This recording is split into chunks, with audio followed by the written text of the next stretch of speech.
I get asked loads of really weird things, and this one I just laughed at so much that I'm going to put it in a video.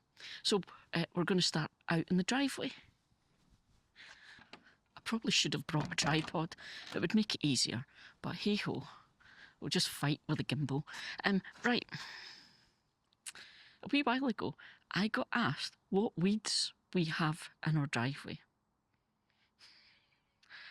And I waited because I was like, what on earth?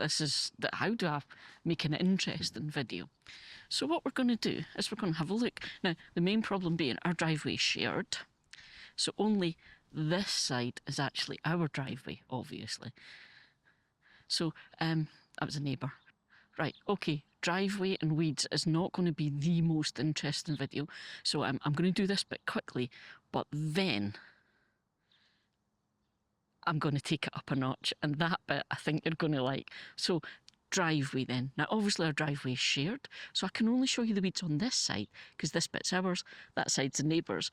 But there are a few weeds that are really, really common to this area. So let me show you. The thing for us is dandelions. We get so many dandelions, and you'll see little tiny ones. It's hard to pull them out, but we'll get bigger ones. And grass. We get a lot of grass in between the paving and all sorts. You see it everywhere. Now moss is a big one because it's dead easy for it to grow in between the paving, but just it's quite a damp climate here, so there's always an issue with moss. Kate's always scraping moss out from between all the paving stones. So that's it. Now there's obviously a lot of other stuff that we get, but it depends on the time of year. So the most common weed we get here is actually one that I struggle to say. Now, it's either rose herb willow bay or rose bay willow herb. I always get it wrong, but where we live, we have so much around us of railway lines and fields and all that kind of thing. So there's a lot of what we might call waste ground or green belt space. And that's one of the plants that grows so thickly there.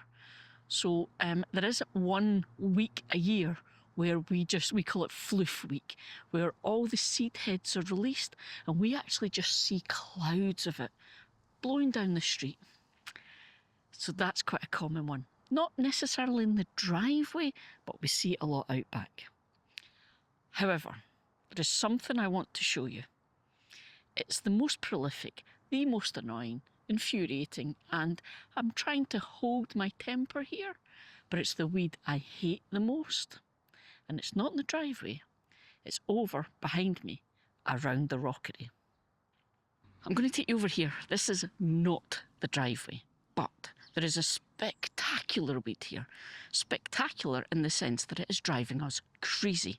It is so prolific and so annoying and such a nightmare to work with that we're actually thinking about redoing the front garden because we're going to have to rip everything up to try and get rid of this weed. And it is this.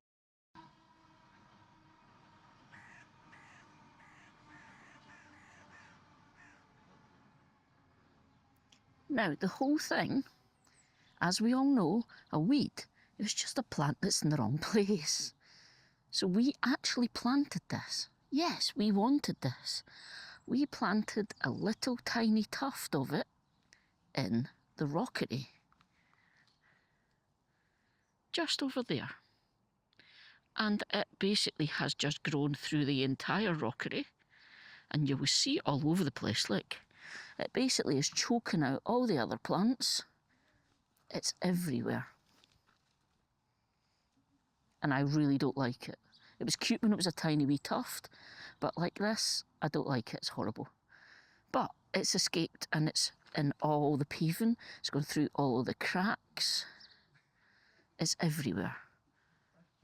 All the way up, around the sides. It's going under the planters and the pots. So like I say, we planted it. It was a plant for the rockery. We wanted it. We just didn't realise that it was going to be so much trouble. So now we're having to come up with a plan to deal with it. Now, I'm going to take you back into the back garden and show you the whole fun that is what I was going to show you in the first place. Because if we're talking about weeds, I think it's really important we talk about this one. Okay, this is just for fun. I don't want anyone panicking or thinking this is a big deal, because it's not. However, it's prolific. Not in the way the one out front is. This one's more controllable, but homemade compost. Homemade compost, as you guys know, is a fabulous thing. It is super, super good for your garden. It's got all those little microorganisms and things in there that the plants need to work with to get all the nutrition from the soil. It adds loads of organic matter. It's just fab. Now, with homemade compost, no matter how careful you are more likely to end up with the odd random plant seed in that compost that then germinates when you put your compost in your garden. Okay, you still get it with shop bought compost, but the difference is your homemade compost will have more of the seeds and things from your garden. In this case, it's these guys.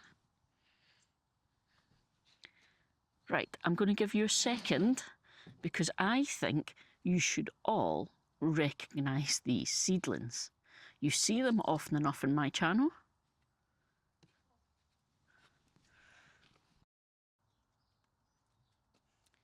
That's in a pot with blueberries.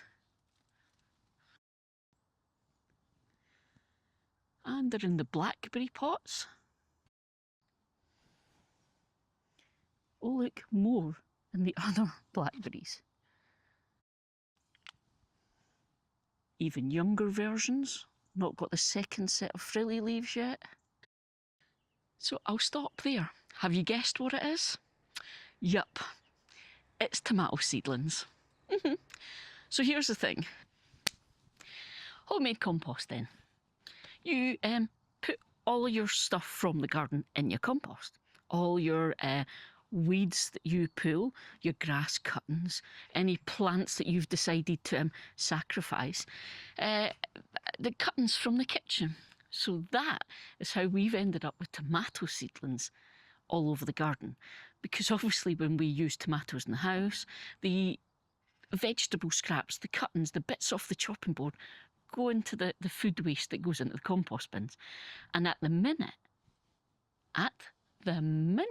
it's just warm enough for those little guys to germinate.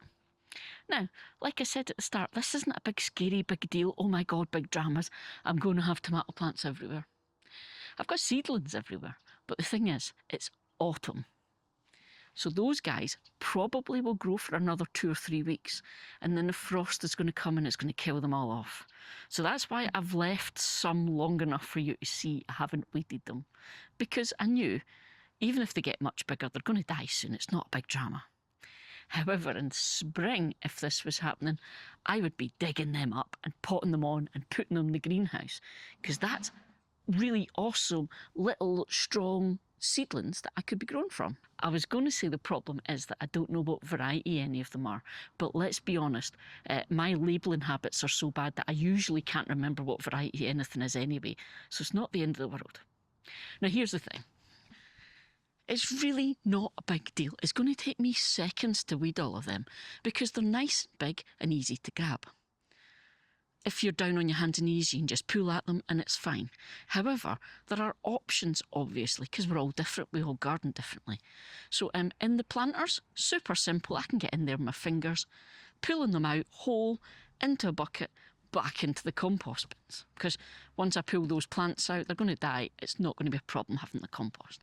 Okay, the other thing is, what if you've got lots of bed space, raised beds in the ground, and you've got lots of stuff in them, and you don't either.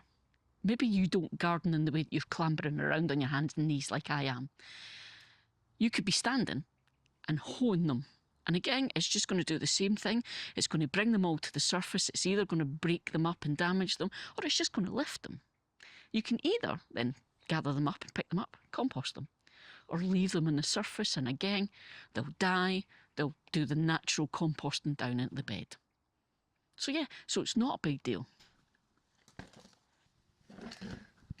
You can tell there's tidying up going on, but they really easily pull out. Because they're so big and you can see them, it just works so well. No drama. You don't even get dirty doing it.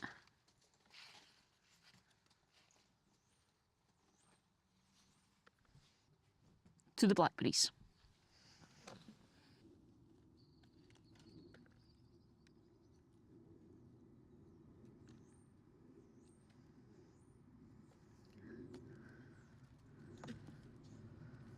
So it really doesn't take any time at all, because we've put our compost on, it's all nice and loose and fresh, so you're literally pulling stuff out.